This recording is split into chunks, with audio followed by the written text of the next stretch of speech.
সাধারণ বোধ বুদ্ধি সম্পন্ন মানুষ যারা অন্ততপক্ষে পুরসভা পরিচালনা করেন তাদের বোঝা উচিত যে এই রকম একটা এলাকায় এত বড় একটা ভাগাড় জমা হয়েছে, তো এটাকে আগে থেকেই ব্যবস্থা নেওয়া উচিত ছিল।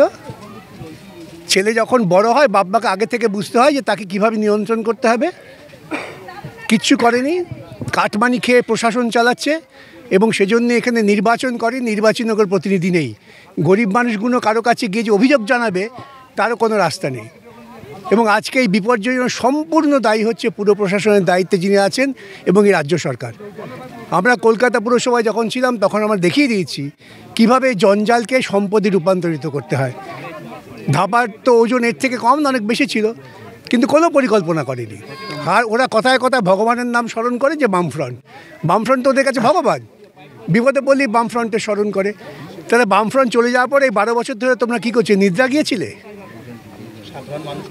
সাধারণ মানুষের মারাত্মক অভিযোগ, তাদের এখানে কোনো রকম এই ঘর ভেঙে গেছে, বসবাসের জায়গা নেই, যেখানে তাদের ওরা বলছে যে আমরা ওখানে ওদের নিয়ে গেছি, সেখানে মানুষ যেতে পারে না, ওটা কবুতরের খাঁচা হয়েছে ওরা যা বলছেন। আর এখানে জল নেই, খাবার নেই, একটা অংশের মানুষ তবু পাচ্ছেন, আরেকটা অংশের মানুষ পাচ্ছেন না, তাদের পরিষ্কার অভিযোগ। যাদবপুর থেকে যারা বিশেষজ্ঞ দল এসেছিলেন তারা তখন জানাচ্ছেন যে মিথেন গ্যাসের কারণের জন্য এবং অবৈজ্ঞানিক উপায়ে এই ভাগাড় তৈরি করা হয়েছে।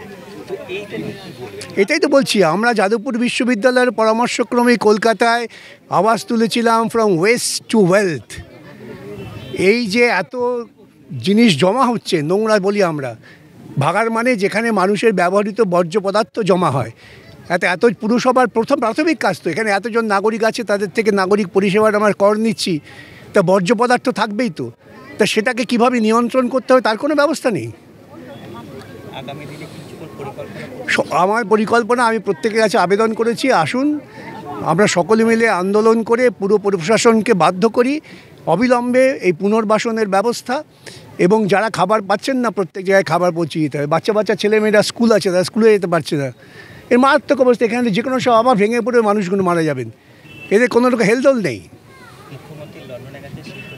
মুখ্যমন্ত্রী মহা ফুর্তি করছেন, লন্ডনে গিয়ে নাচছেন, সার্কাস দেখাচ্ছেন, তার আর কাজ কী আশা করবেন? মুখ্যমন্ত্রীকে দেখে লোকে হাসে, উনি বক্তৃতা করেছেন তারপর সব হেসে গড়িয়ে পড়েছে। আমাদের রাজ্যে যতটুকু সম্মান ছিল ওরা নষ্ট করে আসছেন উনি। গোটা দেশে তো এখন পশ্চিমবঙ্গকে নিয়ে ঠাট্টা করে, এবং বিদেশে গিয়েও তিনি পশ্চিমবঙ্গে ঠাট্টার পাত্র করে এলেন। লোকে ভাবে যে পশ্চিমবঙ্গের মানুষ একটা ক্লাউনকে ভোট দিয়েছে, তার আচরণ দেখবেন ক্লাউনের আচরণ। সার্কাসে ক্লাউন দেখেছেন, মাঝে মাঝে দৌড়ে এসে লোককে হাসে পালিয়ে যায়, ওর কাজ তাই। দাদা আপাতত 113 জনকে স্টেট গভর্নমেন্ট দিয়েছে কিছু টাকা, বাদ বাকি লোকেদের কি ঝড়? 113 এখানে কত মানুষ আছেন? আমি এখানে প্রথমে যখন ঢুকছিলাম মুখটায় 300-400 লোক আছেন যাদের প্রত্যেকের অভিযোগ তারা খাবার পাচ্ছেন না। 112-115 টাকা দিয়ে কি হবে? ওটা কাউন্সিলর এখানকার প্রাক্তন, তার হাওয়াই চটির দাম জিজ্ঞেস ওরা কাটমানিতে যত টাকা পেয়েছে, ইলেকট্রাল বন্ডের কাটমানিতে যত টাকা পেয়েছে সব টাকা দিয়ে এখানে পুনর্বাসন করুক, তবে বুঝবো ওরা সৎ।